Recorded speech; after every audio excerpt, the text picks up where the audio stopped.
So this brings me to schools, because what you're saying makes me think that schools will really benefit from social emotional learning. What is exactly social emotional learning, and what are the benefits in schools? Well, social emotional learning takes the elements of emotional intelligence, self-awareness, self-management, empathy, relationship skills, and it adds also good decision-making, particularly social decisions, and it folds them into lessons for children that are appropriate to the age.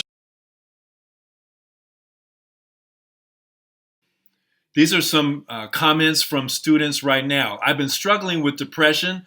I don't like talking about it, but if I ever don't have my camera on or I don't turn in on time, it's probably because I'm struggling. I don't have a particular issue distracting me right now, but there are times when I'm mentally drained and can't focus too well. Sometimes I have breakdowns because of stress or overthinking about school or feeling overwhelmed about the work.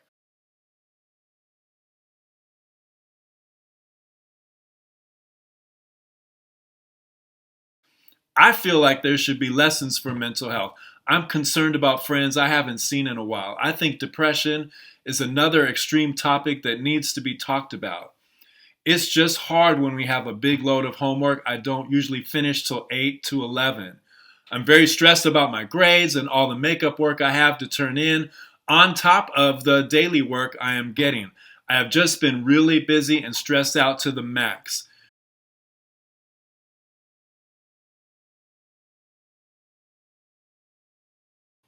There are 6 foundational skills to gain. Super simple, they're all free, no budget needed. Breath work, accurate thinking, the power of living in gratitude and empathy, the power combination of exercise, sleep, hydration, nutrition, stop speaking negatively out loud, and conflict resolution. Now look, these 6 foundational skills, they build EQ, emotional intelligence skills, right? Self-awareness, managing your emotions, self-regulation, motivation, empathy, and social skills. Those are the 5 basic ones.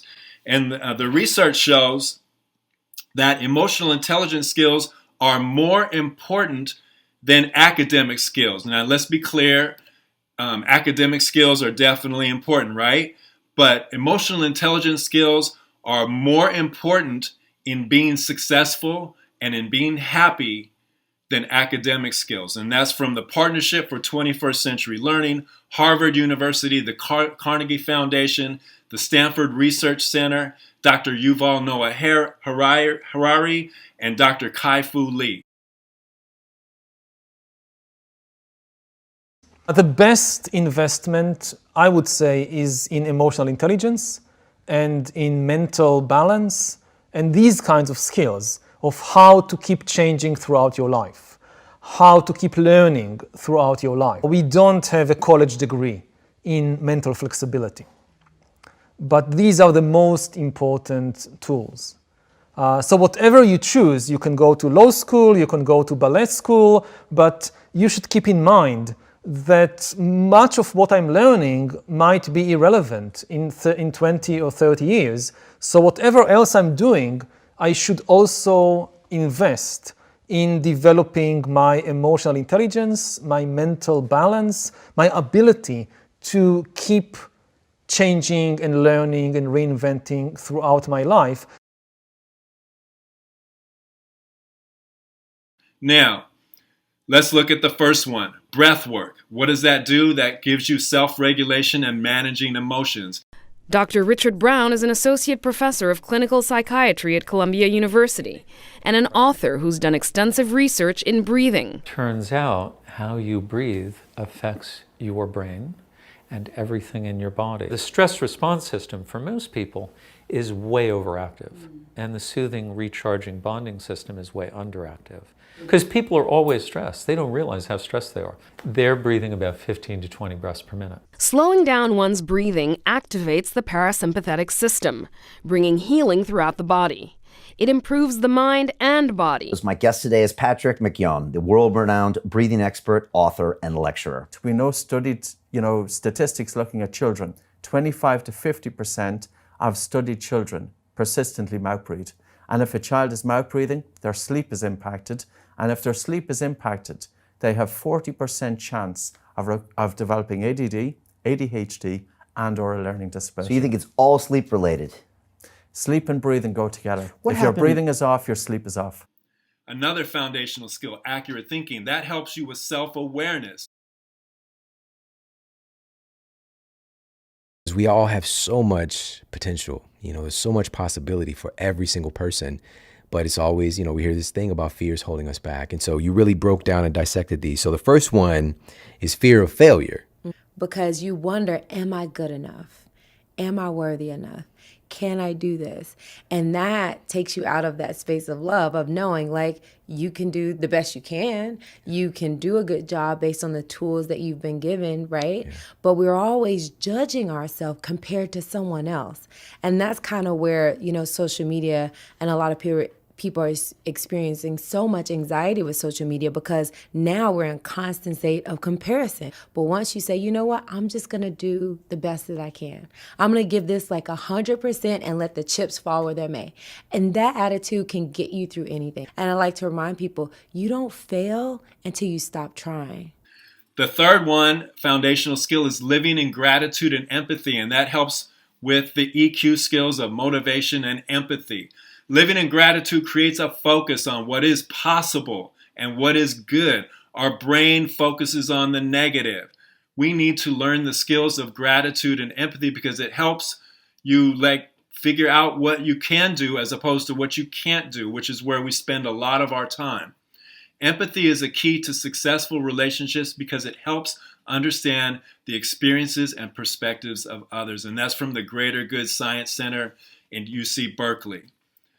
The other foundational skill, exercise, sleep, hydration, nutrition, and that helps with motivation and self-awareness. You have your students at home, your children at home, your students in your class dealing with motivation situations. This is a big part of it. Why is movement specifically so important to mental well-being? I almost don't even know where to begin with this. I mean, you can start with the data. If you just look at the data around the world, every country you can imagine that it has been studied in, every age group, every health status, every gender, every socioeconomic status, people who are more physically active are happier, they have better relationships, they have more meaning in life, they're less at risk for things like depression and loneliness. If you go further than just sort of that kind of epidemiology, and you look at how movement affects the brain and how movement affects mental health, it's as if humans were born to move, and when we are physically active, it puts us in a state of not just body, but of mind to be the best version of ourselves. But if we're sleep deprived, we're putting ourselves at a huge disadvantage. And then we go to the dark side. All right? Don't be that guy or that girl. This whole idea of sleep is for the weak. So we have to address the cultural connotation that sleep is a bad thing, okay? And that you can't be successful if you're not, if you're sleeping too much, right? The reality is, when we're sleep deprived, we're radically sacrificing quality. And there's a big difference between doing work and actually being effective, all right? And so we have to address that thing in our mind too. You're not being lazy, you're not missing the boat if you're getting sleep, you're being smart, all right? And I have this really unique opportunity to know some of the top people in the world in financial sphere, in the health sphere. And I'm telling you guys, they're all getting on board with really looking at their lifestyle and focusing on getting high quality sleep. All right, another foundational skill for mental wellness, for mental health, is stop speaking negatively out loud. You might not have heard of that one, but it helps with the emotional intelligence skills of self-awareness and motivation. The research shows we all have both positive and negative thoughts. Yes, of course, we know that, right? But more of them are negative, and that's a product of the way our brain works in terms of trying to keep us alive. That's a function of the brain, right? But when we speak those negative thoughts and those negative beliefs out loud, they are 40 to 70 times more powerful, and that's powerful in the wrong way, than just simply thinking them.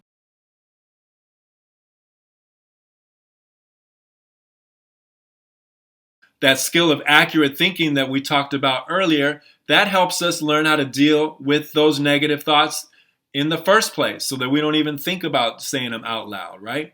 This is from Baumeister and Braviatsky from Western Case University, 2001, and Porth from Georgetown and Pearson from the Thunderbird School of Global Management, 2013. And the last foundational skill is conflict resolution, which is really a big skill for emotional intelligence, for EQ, social skills, right? The skill of conflict resolution creates the ability to peacefully and equitably resolve disagreements. This skill translates to, oh my goodness, everything after high school, being an adult. This leads to relationship building and community building. That's from Wang and Wu in 2020 and Overton and Lowry 2013. In the schools with SEL, the data is very extensive and very strong. It shows, for example, there was a study of about 750,000 students who had, half of whom had taken this, half had not.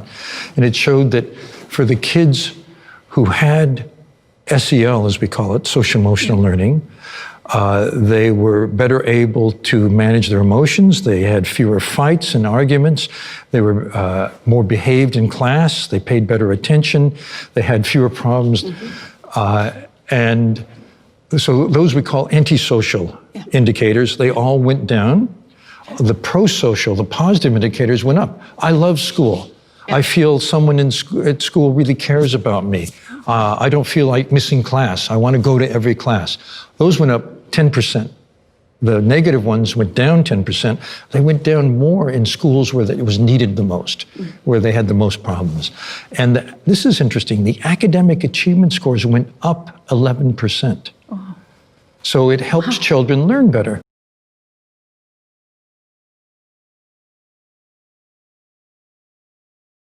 In fact, I often talk to business groups and businesses, and if you ask people in business, are emotional intelligence skills necessary for success? The most seasoned people, the top executives, 70, 80% will say, oh, of course. Yeah.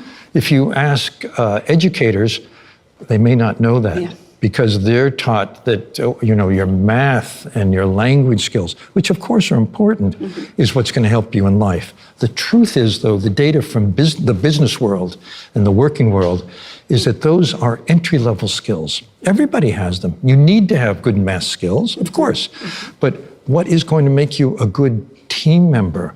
What's going to make you an outstanding performer? What's going to make you an excellent leader has nothing to do with what you learned in schools. The distinguishing abilities are in the emotional intelligence domain. Can you persuade? Can you manage yourself well? Can you empathize? Those are the skills that matter in the working world.